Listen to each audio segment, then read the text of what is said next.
Hey guys, this is Gamer Kyle. Welcome to another Pokemon Trading Card Game History video. This time we're on to Darkness Ablaze, the 2020 World set, or what would have been if the world wasn't still on fire. Kind of funny how it works out with this set name. Also, yeah, Yu-Gi-Oh! References continue because this is just a Burning Abyss set, except it's nowhere near as good as Burning Abyss, let's just put it that way.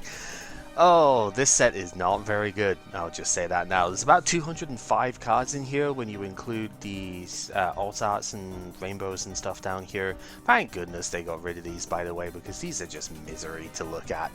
But yeah, there's a lot of cards, and this is probably the most restricted format I have ever seen.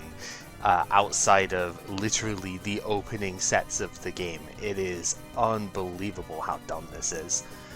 I don't normally do this, but considering the setup here, I want to kind of just go over real quick some of the process behind like playing these games and whatnot.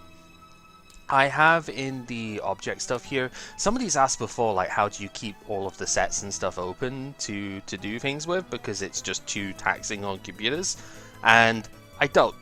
What I do is I filter through having the sets here. I've got them for going way back at this point, even going all the way back to, like, you know, Secret Wonders and all of that. When we started doing this draft style, the constructed stuff, I keep around like what Pokemon and stuff, what trainer energies and things are like actually good. And yeah, I've started doing off meta because there's been too many cards now in order to keep in the meta pool. But normally what happens is, especially as a format goes on, we have more and more cards that get added in. Sometimes cards get taken out of these, but for the most part we end up with somewhere in the region of about 200-ish Pokemon that are potentially viable at the end of a rotation. Here we have 80 Pokemon, and this is still perspective as well. Weezing is not particularly played in this format. Snorlax and Omastar are not ones that you would see. I just happen to like the Snorlax, and I think it's been really good all three formats so far. Like Stonjourner is not something you would see in the format very often. You could probably cut this down to less than 60 viable Pokemon. Trainers and Energy are a bit different, but there's even fewer of those than normal as well. We're at about 100, I think, at the moment, if you take out the basic energy that I have. And after rotation, about 6 of these cards rotate. I've got 74 cards which I would consider playing in a deck. It's actually stupid, to be honest, just how little diversity there is in this format. There's maybe only 3 decks that you could play, and it's like Pikarom made Eternatus out of this set. This thing is actually kind of insane. Shoutouts to the character arts on these, by the way. This is absolutely ridiculous. But like there's that, and then Control, and that's about it really. Not very much else is even worth bothering with, which is just sad. As far as the stuff goes here, like I say, there's a bunch of cards. I've got a few things over here. It's really limited as to how many cards are actually like even worth talking about here. There's a couple which I don't have even in the off-meta part that you would maybe have considered. Like, there's a Charizard, it does 300 damage, but it takes way too much energy, and 300 isn't even enough anymore. There's a Butterfree for the Butterfree fans out there. They did this thing so dirty though, it's unbelievably bad. There's a Blaziken that can be fire and fighting type, two very good types right now to hit Zacian and the fighting weak Eternatus / Pikarom, but it's a stage 2, takes free energy, doesn't do nearly enough damage to be worth it, so unfortunately, yeah, pretty bad. There's a Mew that copies the attack of Mewtwo EX, but it does it in the worst way possible, so yeah, sorry Mew, you're pretty bad. Like Dracozolt can do 200, but it's a fossil, so it's really hard to get out. There's a Scizor VMAX if people like Scizor, which, to be fair, Scizzor's popular. Card isn't very good though, why would you play this over Zacian? And that's kind of the problem. That's mostly it. There's also a really cool Corviknight that like scoop up nets any one of your Pokemon. Technically it super scoops it rather than the net, because you do get all the cards back for it, but you then have to play scoop up net to get this back. It's too convoluted. So, but it's a really cool reference at the very least, so there is that. There's a couple of trainers in here that I'm not even going to talk about as well. Familiar Bell and Old PC are both like unplayably bad. There's a Pokemon Breeder's Nurturing is also pretty bad. not much else to really note there. Everything else, I think, and like Billowing Smoke, I think is the other one that I don't talk about. Because everything else, I think, has at least got some sort of playability to it. Those ones, not so much. So, having bashed the set for a while, and realistically, we don't have a lot of tournament data, obviously, because it's the pandemic time, but we still have some stuff that is worth noting, so let's go ahead and do so. One of the major archetype coming out of this thing, the build around set thing, is the Mad Party set here. This is very much Night March 2.0. Like Lost March was obviously the actual progenitor of that, but Lost March was kind of more its own thing. It felt like it still had the same bones. It did 20 damage times the number of... In Lost March's case, it was Pokemon that aren't Prism Star in your Lost Zone. In Night March and Mad Party, it's for each Pokemon that have that attack in your discard pile. So this is a much more direct sequel to Night March than what Lost March was. But yeah, we got 4 Pokemon this time that have it. There's the Mr. Rime, which is basically your Lampent of the thing. You can technically play it because the deck, until rotation, does play Ditto Prism Star, since it actually has more HP than the Sinistea that you evolve from, which is ridiculous. It's not possible to attack with this thing though. Taking a Water Energy as well is really bad. Likewise, Dedenne, impossible to attack with. Taking a Psychic Energy is too expensive with this set as well, so we can't really use that either. The 2 that we attack with is Poltegeist and Bunnelby, 40 HP and 60 HP on these things. They both attack for Twin Energy, which is the major part of the deck, and the Poltegeist can attack for Triple Acceleration Energy too, because it's an evolution. The other thing the Poltegeist does is it discards one of your Mad Party Pokemon to draw 2, so that's the main way that we get Dedenne and Mr. Rime in discard, because if you notice, we obviously no longer have access to Battle Compressor, so it's a lot harder to get these things down and quickly enough in order for it to matter. That's not a death sentence per se. We do have plenty of extra discard tools and stuff for it, but it means you need the Pokemon in hand now.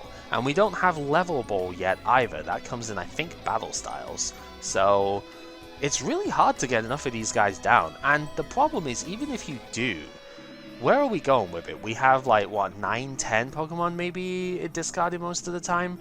That's okay, it's 2 short numbers, but it's still vulnerable to healing, it's vulnerable to special energy disruption stuff as well. There's a lot of negatives going for this that Night March just didn't really have to deal with. Night March was a one-shot deck in the format that it was in.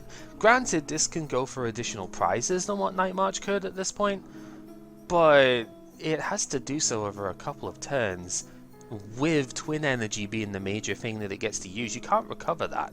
We don't have Special Charge like we did by the end of Night March's era. There's just a lot of negatives going against this thing for me. Pepper's still going to try it though, because there is it did okay in testing despite going up against the item lock of this set. So like it did fine. We'll definitely see something out of it, but I'm not expecting it to be particularly good. One of the other things is that Sinistea does not have Mad Party, which is a huge detriment to the deck. It means you've got far fewer numbers than you should have. If we replaced this Dedenne with the Sinistea having Mad Party, I think we might have maybe had something here, but no. Sky Circus is the other thing here. This relies on the Birdkeeper supporter. If you play this during the turn, your Sky Circus Pokemon get to attack without having any energy on them, which is pretty good.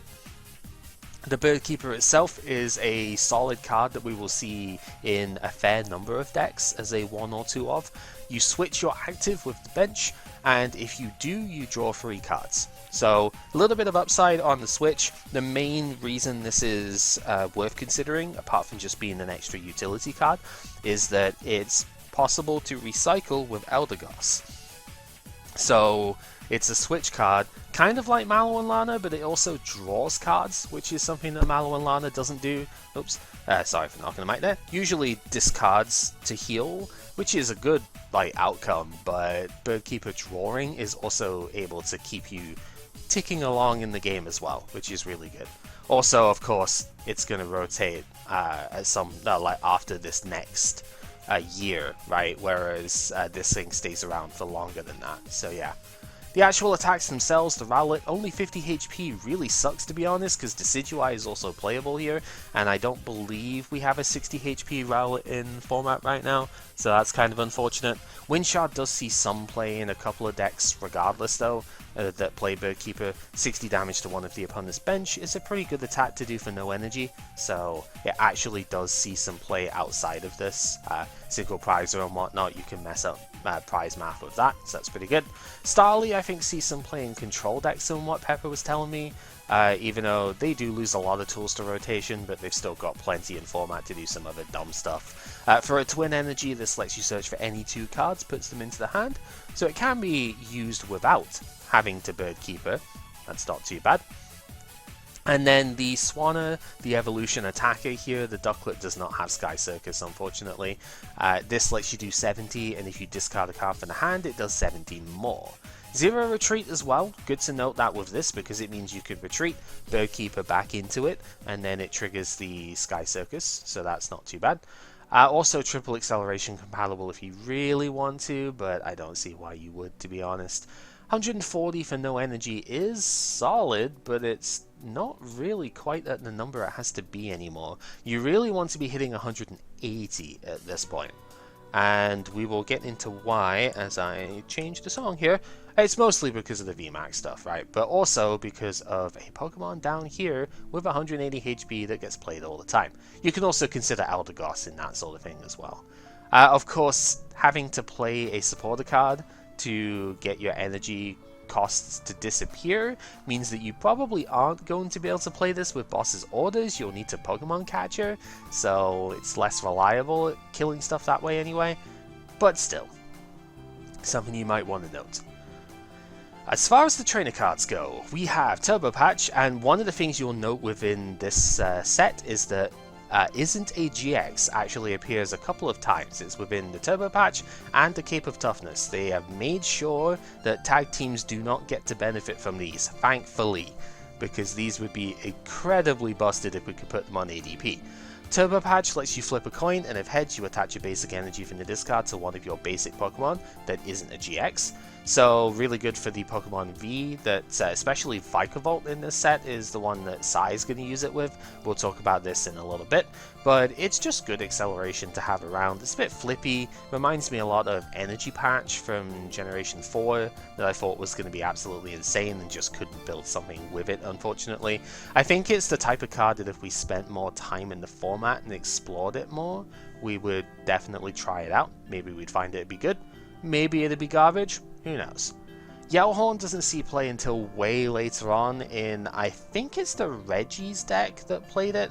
I know it was played in tournament decks in much later formats when the Ice Skew with Blockface was a thing, which prevented damage done to it next turn by basic Pokemon whilst doing some damage. Basic only decks would use this as a disruptive method to try and force them away, because switch cards were not really being played very much at that time, so it forced it to not guarantee its Blockface was active. Other than that, not really very good. Both actors now confused, sure. If there's a card that would benefit from them being confused, I guess that's okay. You've got to then protect your own card or like retreat out of it or something though. So yeah, not super good to be fair, but it is useful in that one specific application. I have been told that Karu is used in some BSing decks. At some point, it shuffle draws 4 as a supporter card, but if your active is the only Pokemon you have in play, you shuffle draw 8 instead. So these like single Pokemon only, I don't really know what kind of deck would use this, to be honest. It seems like a control deck that just failed to set up a Pokemon at the start of the game sort of thing. But in order to search this, you would need to actually play a Pokemon down most of the time, or to like recover it or something, and then it's a shuffle draw 4. It seems really bad, but I don't know, I'd have to look up the list and stuff. I've been told it gets played though, so there you go. Piers is insane. This lets you search for any energy card and any dark Pokemon and put them into the hand as a supporter. This does not include, does not say basic on any part of this card, so you can search all of the really good special energy that we have at the moment, as well as evolution Dark Pokemon. Fantastic for the Eternatus deck, obviously, because you can get the VMAX as well, but there's a couple of really good utility Dark basics that we have in this format as well. Obviously Zigzagoon from before, but the Crobat, I think it's probably best to talk about it now. This is the new Dedenne / Shaman thing from this set. 180 HP Dark basic that when you bench it, you draw until you have 6 cards in your hand. You can only use one Dark Asset ability each turn. It is just like Dedenne, it is a hard once, but it does not share a hard once with Dedenne. So you will see decks at this point play like 1 or 2 of this and 1 or 2 Dedenne. They can play them both in the same turn, which is crazy strong. Also, Eldegoss gets played as a 1-up in quite a lot of these decks as well, so we've started to get the little entourage of support GXs and stuff, or V Pokemon in this case, fully set up. This guy is insane, obviously, and being able to search it with peers just means you can turn it into a draw plus the best part of Guzma Hala, which is searching for the special energy. That special energy could be capture energy as well if you want to just establish more on the bench, so ridiculously good card. Rose, and by extension the Rose Tower, I'll bring this over here to speak. They kind of go in tandem, as you would expect from his stuff. Rose itself, as a supporter card, attaches up to 2 basic energy from your discard to one of your VMAX Pokemon, but forces you to discard your hand if you attach any energy doing that. That is obviously a bad downside. If you play something like Silvally, then you can recover the cards, which is good, but it's designed to work with his tower, where the turn player can draw until they have 3 cards in hand once per turn. So a little bit like low power in that aspect, but we have seen this kind of thing work really well. Like, remember Sun and Moon or Anguru? That card was ridiculous with Instruct, and this is the Stadium card version of that. If you don't have any other Stadium you want to play, this can be kind of great. Obviously watch for Chaotic Swell, because that can mess up the placement of this in the first place. But yeah, it's really strong, just being able to do an extra little bit of drawing.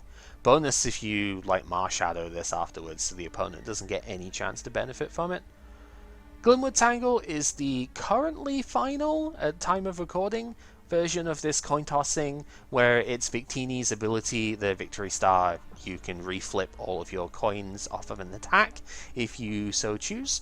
It lets you do that as a Stadium card, so that's kind of cool. It means that the Cramorant VMAX, which is coming out in Shiny Vault, I think, or the Shining Fates set, is actually playable in the same sort of way that the Blissey was playable before. That Blissey is a very funny thing that could technically still come out here, but treading on the toes of what's coming in the future is why I don't think it will. But it's cool just having this effect in the format. Sometimes wish it was a bit more prevalent, but you know, or at least like more persistent. Another card that could be evergreen in its own way, just maybe in different forms. Like, put this on a special energy. That would be cool, right? That'd be unique. Spikemuth is also a curious Stadium here. This allows Spiritomb to stay in the format because Hustle Belt rotating lowers its output, but between Cape of Toughness coming up and Discard, it lets you actually scale up quite a bit. Whenever a player's active moves to the bench during their turn, put 2 damage counters on that Pokemon. It's annoying that you can't Gust and get damage with this, but that means it's like a really odd floodgate that generally isn't going to matter that much, and Scoop Up Net can potentially get around it for Jirachis and stuff like that. But it means that you can have a Spiritomb in the active, retreat it or switch it, hard switch it and whatnot, and put damage counters on it, so that you're then able to increase its building spite much faster than it would normally do. So pretty solid. Onto the tool cards here. Big Parasol is really good later on when more effective attacks happen. As long as this is attached to the active Pokemon, prevent all effective attacks from the opponent's Pokemon done to all of your Pokemon. So it means you can't get like forced in as a gust sort of thing, you can't get Sand Tombed and not be able to retreat. There's no damage counter sniping, there's no Doom Count GX from Yveltal at the moment. That one does come up a little bit. So yeah, it's pretty good. Again, more prevalent later on. I believe it was used as an out to stuff like Articuno's Auto Paralysis. There's a Zekrom in the next set that does it too. Like an Auto Paralysis effect is the way this was touted as, like an out to that. So that's kind of neat. Good card. Cape of Toughness gives basic Pokemon 50 extra HP, except for GXs. So, like I mentioned with the previous one, with the Turbo Patch, this means that you cannot have a 330 HP Arceus Dahaga Palkia. Thank you very much. 310 is more than enough for that. Big Charm is already insane as it is. So, yeah, what it's designed for is the basic Pokemon V. It's also really good with Spiritomb because it puts it at 110 HP, but it's mostly there for stuff like, say, the Vikavolt from this set. The ones that don't get VMAXs, but still have some playability otherwise because their attacks are just good enough, right? Like, you could put this on the Sandaconda V from the Colossal deck from before, have it at 270 HP.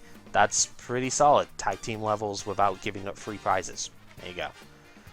Struggle Gloves is I'm only really noting this because it's the first of an archetype, if you will. There's going to be a bunch of gloves that give you plus 30 damage based on weird conditions. Mostly it's type based. If you go up against a Pokemon of the type that's on the glove, you do plus 30 damage. Here, it does 30 more if you have a weakness to the opponent's active. So I guess if you are like 30 short of something, but you're like on your unfavorable matchup, trying to think like what could even use this as the thing. Maybe Rillaboom, but I don't think there's a fire Pokemon at 310 HP that Rillaboom would want to hit, right? So that's the challenge, finding a card that this actually matters for. But plus 30 is a good number, and if you're weak to a common opposing type, like maybe Salamence could use it to help against the lightning stuff, but I don't think there's a high enough HP lightning Pokemon to use.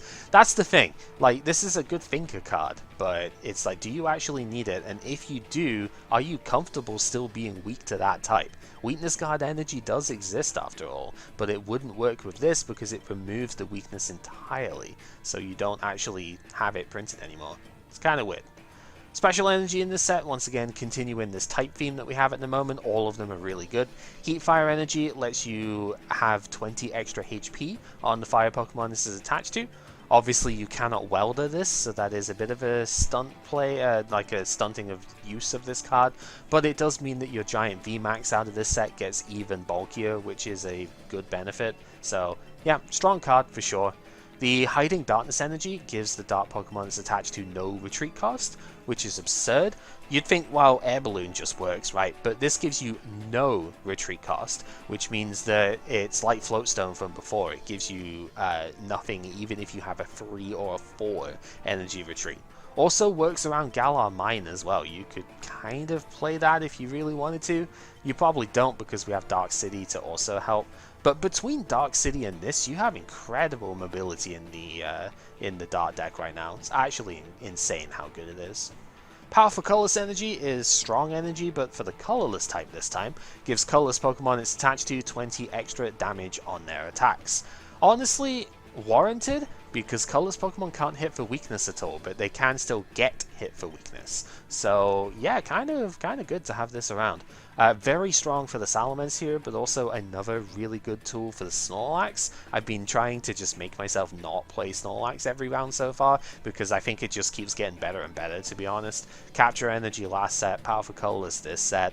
We still have Recycle, Triple XL, like we still have all the stuff I did with it before, but it just keeps getting stronger. Kind of insane. Yeah, like I say, Salamence is the main one I want from this set. Blissey V uses this later on and ends up being very powerful with it, as you would expect. It's in the name after all. We've mentioned the Crobat already, so let's just go over the rest of what I think are the meta Pokemon out of this set. The Hooper is a spiritual successor to the Zapdos from Team Up. It lets you, at least I think it was Team Up. Was it that or Lost Thunder? I don't remember.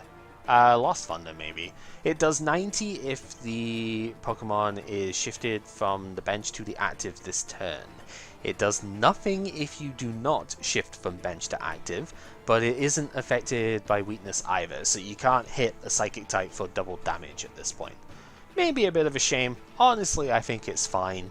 Like, it's just 90 on a single prizer for 1 energy. Really good at finishing things off that your Eternatus didn't get to kill beforehand. And yeah, this sort of attack is really good at pressuring early evolving stuff as well. Which, to be fair, there aren't that many of anymore. But it still KOs Jirachis and all of the other like mini support mons that we have. So keep an eye on this one, it's pretty good. Decidueye, for some reason, doesn't have full safeguard, even though it's a stage 2, but it prevents all damage done to it by opposing V and GX Pokemon. This is fine. It's a stage 2, so it is pretty slow, but it is a grass type, which is mostly fine for this sort of card, because it means Turffield Stadium can also get it out, which is pretty solid. 140 HP is like passable on this kind of thing, and it does 90 for a grass colorless, 20 to 2 of the opponent's bench at the same time. It's okay. It has enough attack power where it can kind of tend to things which are not GX and V, but it's mostly just a little snip attacks that it has here and there can be useful. It's fine, it's a bit of a matchup fish, but to be fair, almost every deck in the format is nearly exclusively GX and V Pokemon. The ones that aren't are like basic heavy, and the basics can be stopped by Obstagoon, which is the other part of the deck here. So Decidueye Obstagoon was a deck that got played. I don't like it, but I mean, it's there. Maybe we'll see it, probably not though. I think we're all kind of sick of this matchup fish type deck, to be honest. Vikavolt is a good card, sticks around for a fair while, sees more play in Silver Tempest than it does just now, but in this exact format before rotation, it's got quite a lot of good tools going for it. 210 HP basic, 3 energy retreat is a bit annoying, but at least before rotation, we have Zeraora, so there is that. It's the new Seismitoad style card. For a Lightning in the colorless, it does 50, and the opponent can't play items next turn. So it's a bit more damage than Quaking Punch did, but it also doesn't benefit from double colorless. I mean, I know we don't have DCE, but like that was the main sort of benefit that it would have. Thunder Mountain can make an attack for 1 energy, but that rotates. Counter Gain can make an attack for 0 energy if you're behind on prizes with Thunder Mountain in play too, but that also rotates. So yeah, it's an awkward one. It also cannot use the Charger Bug because it is not a regular Vikavolt, so it can't just get Charger Bug attached to it and do its attack from there. Which is a shame because it could use that for the second attack here too. Super Zap Cannon for 2 Lightning in the colorless does 190, discard 2 energy from this Pokemon. Pretty okay. It's just annoying that it is a bit expensive in the long run. Obviously, Turbo Patch is the main way we're going to use it this set. Melanie ends up being pretty good for this in the future because it's got the colorless in its cost, so you can accelerate with that and get the Paralyzing Bolt off. And, you know, whenever Lightning Weakness is prevalent in the format, it's a good card to have. So, yeah, solid. Golisopod, I'm a little bit less sure about this, but this is one of those Twin Energy dot attack sort of decks. Hard Time Slash for a Twin Energy does 30, plus 50 for each of the opponent's V and GX Pokemon in play. I did just mention how V and GX are like everywhere, and to be fair, Dedenne, Crobat, Eldegoss all get played in a ton of decks, like Oricorio shows up as well, and so you're probably going to get like 180 out of this without too much hassle, but I don't know. It's like relying on the Twin Energy with a stage 1, it's a bit awkward. But keep it in mind because it does have the potential to show up. It is in a few decks here and there. And if you ever wanted to play the Zoroark thing, I suppose, later on, keep an eye on it. Mimikyu is an intriguing card. Bench Pokemon cannot be healed, only on the opponent's side, so you can still heal yours, which is pretty good. This is a direct counter to Mallow and Lana, because if you discard 2, switch to the bench, and then heal what's on the bench, it means that the healing gets negated. So, yeah. Doesn't stop Hyper Potion if it's on the active, of course, that can be a thing, and like, I guess in the future Cheryl can get stunted by this, but yeah, really solid card for blocking the defensive stuff. It lets you guarantee your 2 shots, so I think this will see some tap play. Whether or not we can fit it in our deck is the other question now. And then we get to the 2 big attackers from this set. All 4 of the cards are actually worth noting here, both the Vs and the Vmaxes, so let's just go over the archetypes. Centiskorch is a 210 HP dude, and it evolves to 320. A little bit on the frail side, but it is a fire type. We just got the energy to buff its HP total, so it could still work out quite well. Radiating Heat is the main attack that we care about here. It's a Kindle style attack, but it's optional, which is good. 20 damage for a fire energy. If you choose to discard an energy from this Pokemon, you discard an energy from the opponent's active as well.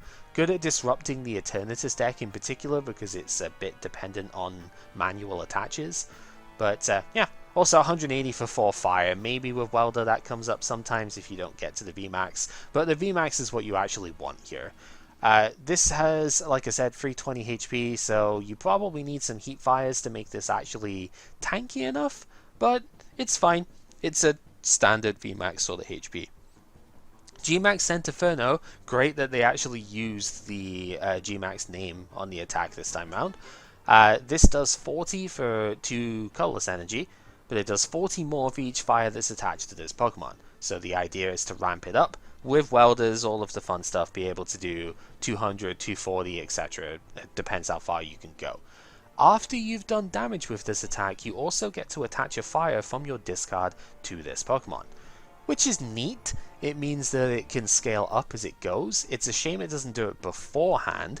Maybe that would have been too strong, I don't know. But like, we've had Blissey from Mysterious Treasures, and like the Hippowdon from that era as well also got to do bonus damage with the card they were attaching. So I don't know, it's fine. I've been underwhelmed with it as far as actually playing it goes. Maybe the deck type just doesn't work for me. Like, it seemed like a 4 welder deck, and it just I'm so sick of seeing those sorts of decks. So maybe I just don't gel with it. I haven't found it to be very good personally, but it was very prevalent for a lot of the formats, like runtime here. It was in the Players Cup broadcast stuff, was like the best funny example of this card. Not in favor of the Centiskorch, mind you. It was showcased as one of the broadcast matches in the qualifier rounds, and the Centiskorch deck went up against somebody who was playing Bronzong. And the Bronzong has Heat Proof and also the Evolutionary Advantage Bronzor, meaning it could evolve into it straight away. The player did not play a single non-fire Pokemon in the deck, and so had to immediately scoop both games that they tried to show because the Bronzong came out too early and there was absolutely 0 out to it in his list. Very funny. Honestly, Dubwall should have been in the deck, I think, to work against that situation, but that's just me. Eternatus is also incredible. 220 HP going into 340, so right up at the top end of the total stuff here. Realistically, it had to be, though. If you've ever looked at the base stats of this form of Eternatus that is in the cutscene fight, if you will, this thing's got 255 base and everything. So it really had to be the bulkiest it could possibly be here.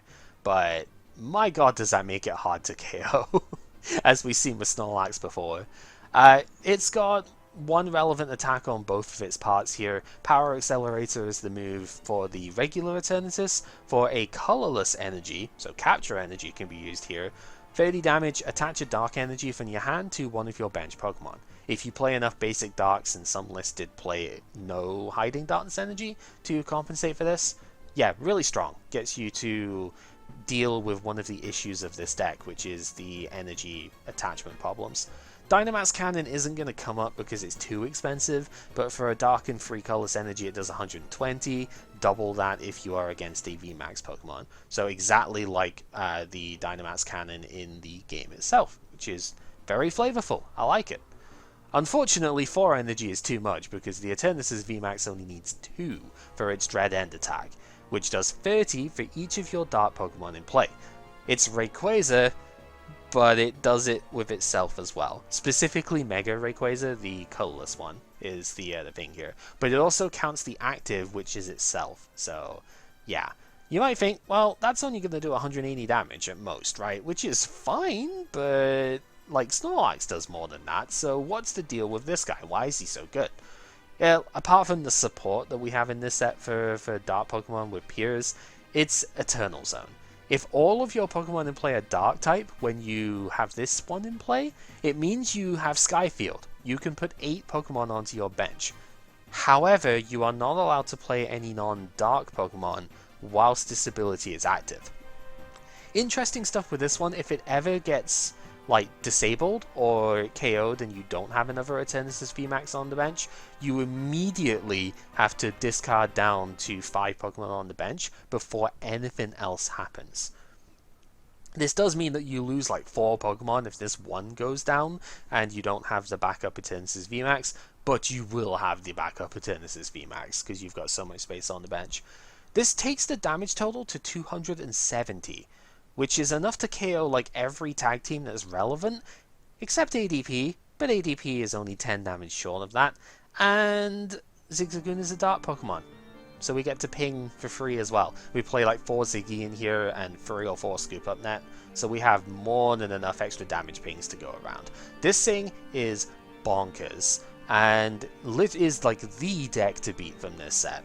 Like, Pikarom still is probably better overall, especially with either the Boltund or the Vikavolt. They're both really good ways around it.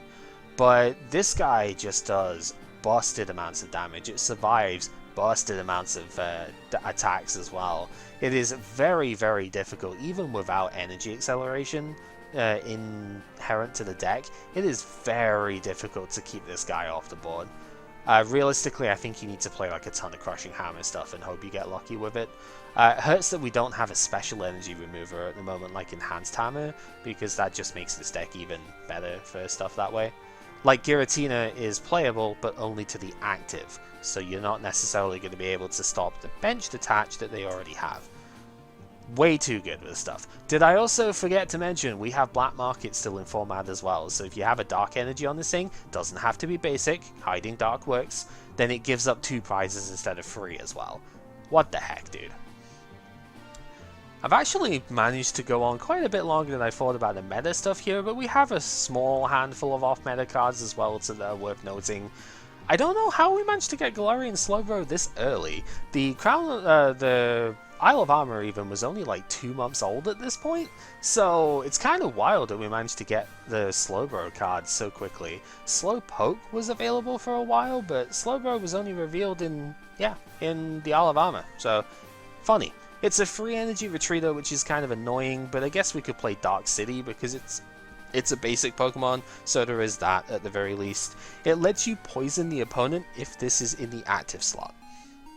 The only reason this is even worth noting is because Toxtricity exists, and Toxtricity VMAX can actually use this as an easier thing to play than the Garbodor, because it's a basic instead of a stage 1. But you probably still have to play Stadium to go with it anyway, because Dark City I think is necessary to get this out. It's so weird.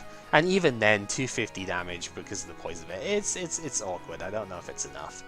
Rhyperior is intriguing because it's kind of an alternative to Sandaconda in the Colossal deck exactly. It's 230 HP over 220. It's a 4 energy retreat, so you could buff padding. You play buff padding instead of giant Cape of Toughness because the Colossal is also a 4 retreat, so you could use that to get a 210 HP Cole as well. Drill Run is intriguing, fighting double colorless to do 80, discard an energy for the opponent's active, fine. Disruption with a decent amount of damage attached to it, I suppose. Just expensive to play, but with Colossal, not so much. Heavy Rock Artillery for a fighting and triple colorless does 210, and you can't use it in consecutive turns. Slightly less damage than Sandaconda for slightly more energy is a bit frustrating, but it still does enough to one-shot a Eternatus VMAX, which is good, and it does let you keep the energy, which is something that might be relevant as well. It's fine. I don't think it's going to replace Sandaconda. Maybe it gets played alongside it. Could at least test it. I don't know. Kangaskhan is something I quite like. It's another revenge-based attacker. For a twin energy, it does 120, 30 plus 90 if you suffered a KO in the opponent's last turn, so that's fine. It has to be by damage, so damage counter placement wouldn't do it. But, you know, usual sort of thing there. 120 for a twin's not too bad. It's in colorless, so you could use it with powerful colors if you want to, but then you need a second attach, so whatever. 100 damage for free colorless energy as well might come up. It's not a great number, but it still is an attack that you can use to finish things off on a single prizer. Keep stuff a little bit safer. Ariados was supposed to be played with Eternatus, but it's garbage, I'll just say it right now. It's 110 HP, pretty big for the spider, to be fair. It doesn't have a relevant attack. Its ability lets you basically gust up one of the opponent's benched evolution Pokemon, but only when you evolve this thing. Why?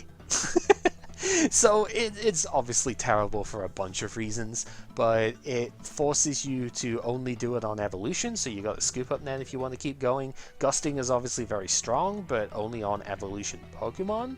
I guess you could gust up a VMAX and that'd be kind of neat, but for the most part the targets are just not there. And you have space, you can play triple bosses orders in the Eternatus deck. Just play bosses orders, it's so much better. Houndoom is interesting. If any of your fire Pokemon on the bench have got damage counters on them, you do 200 damage for 2 fire and a colorless, half of that if they don't. Rainbow Energy rotates, that's really the way that you would get the damage on, and it's just too frail. There's no VMAX to this thing either. It's 210 HP is just not good enough really. It's a welder plus attach, you could maybe do 200 with it, but I think we've got better options than that, to be fair, so yeah. I didn't even rate this Suicune. I don't even have it in my off-meta pool at the moment. That's how much I didn't think of this. But apparently Todd played it in the Players' Cup to hit 4th place. Does 130 for 2 water and a colorless, puts 2 water back into the hand. I guess it's kind of similar to Lapras V, but does like 80 less damage, 1 less energy to be fair. But it's on a single prizer, and I guess that's good enough in certain scenarios. I don't think the damage is there personally, but I guess in a single prize v single prize thing, maybe it's good enough. But I did mention the Blaziken here, yeah, it becomes fire and fighting type, which is cool, but it only does 130 damage on a stage 2 for 3 energy. Granted, one of them can be a twin, and it does accelerate from the discard pile, but that's not nearly enough for the amount of effort that you've got to put into getting this thing out. Like, welder plus attach can only go so far with this, it just seems really bad.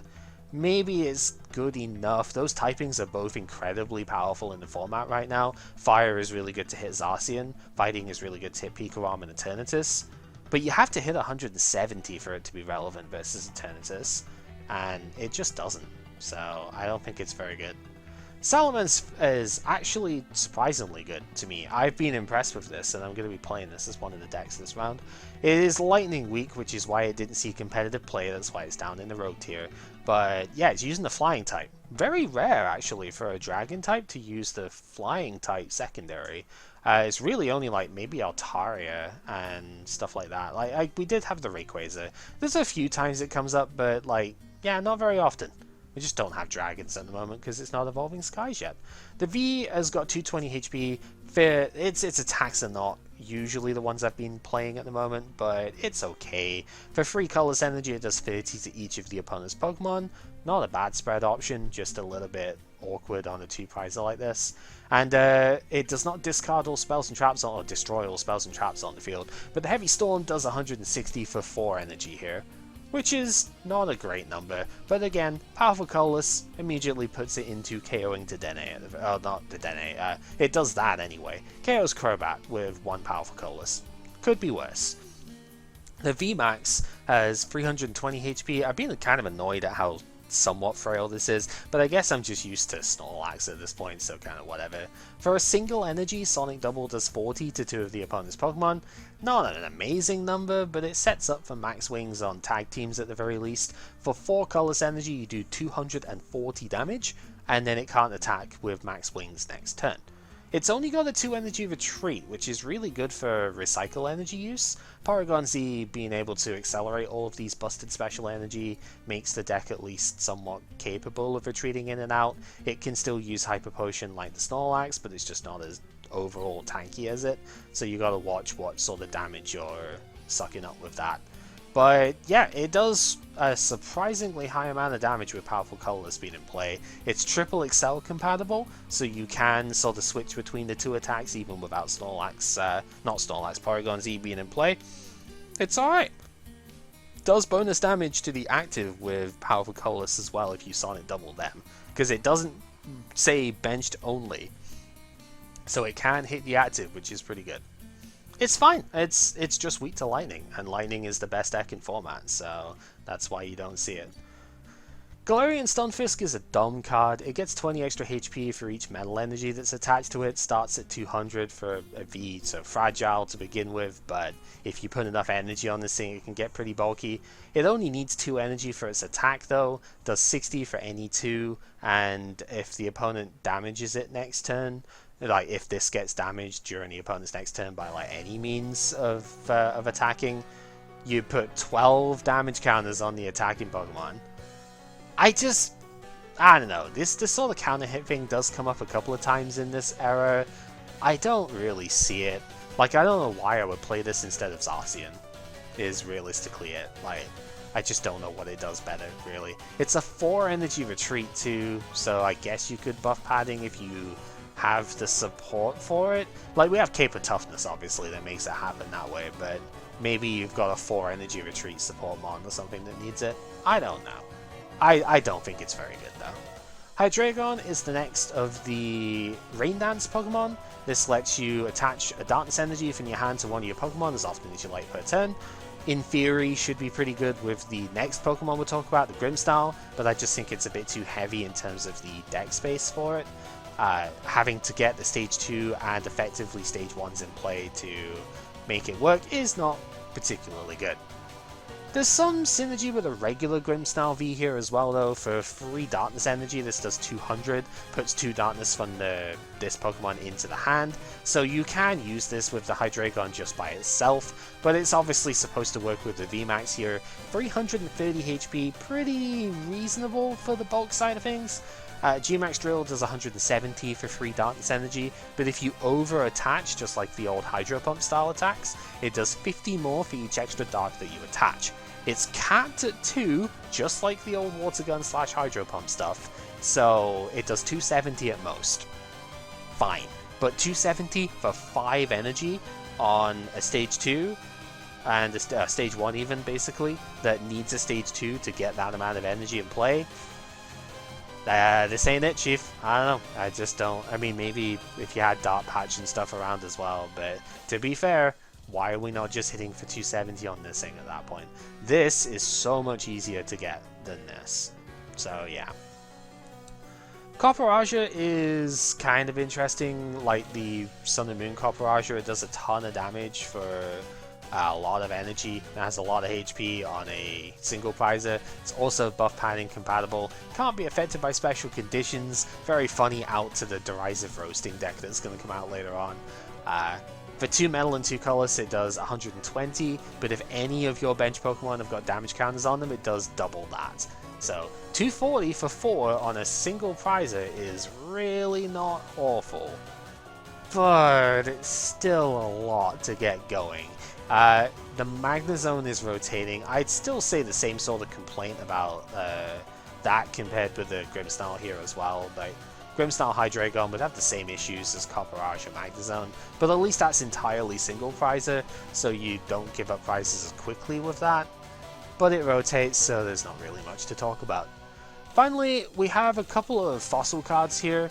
These evolve from the rare fossil, which is not an identified fossil obviously, but the same idea. It's a 70 HP dude this time, but yeah, the Pokemon fossils from Generation 8 all evolve from one collected thing. And like, a couple of them have got some pretty good effects here.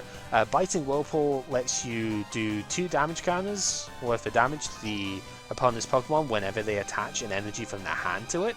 So that's cool. It's like Ampharos but on the Stage 1. And it doesn't have to be active, which is pretty good. So get enough of these in play and it can really start to sting. The problem, of course, is it's a fossil evolution. And it doesn't have the support of the previous fossil stuff because Research Lab is from like unidentified fossil, not from the... It is technically a Stage 1 this time round though, it's not a restored Pokemon. That might come up with Zorobox if you were feeling very, very spicy. The last card is the Dracovish over here. This is the spiritual successor to the previous fossil Archeops from all the way back in, what, Emerging Powers at this point? Sheesh. This, if it's active, the opponent cannot evolve their Pokemon from the hand. So, fine. It's only 120 damage for a water and a double colorless though, and it does have a 3 energy retreat, so Air Balloon is not good enough to get it out of the active either. 150 HP is pretty big for a stage 1, mind you. It just doesn't do enough other parts around it, so it's really not going to be remotely playable, but it is very funny at the very least. So, yeah. If only there was a way of getting this to 0 retreat, and then you, like, reasonably, and then have like a hit and run style attacker to it. That would be a thing, but sadly that does not exist.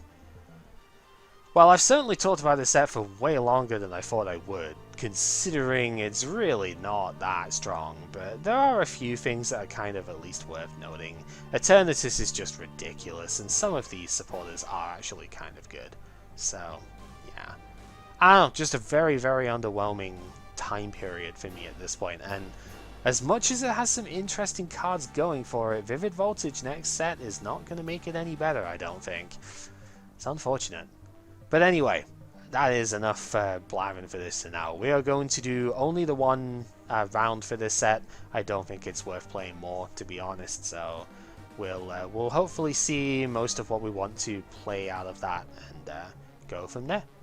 Thank you very much for watching though. Hopefully you found this interesting, and until next time, take care.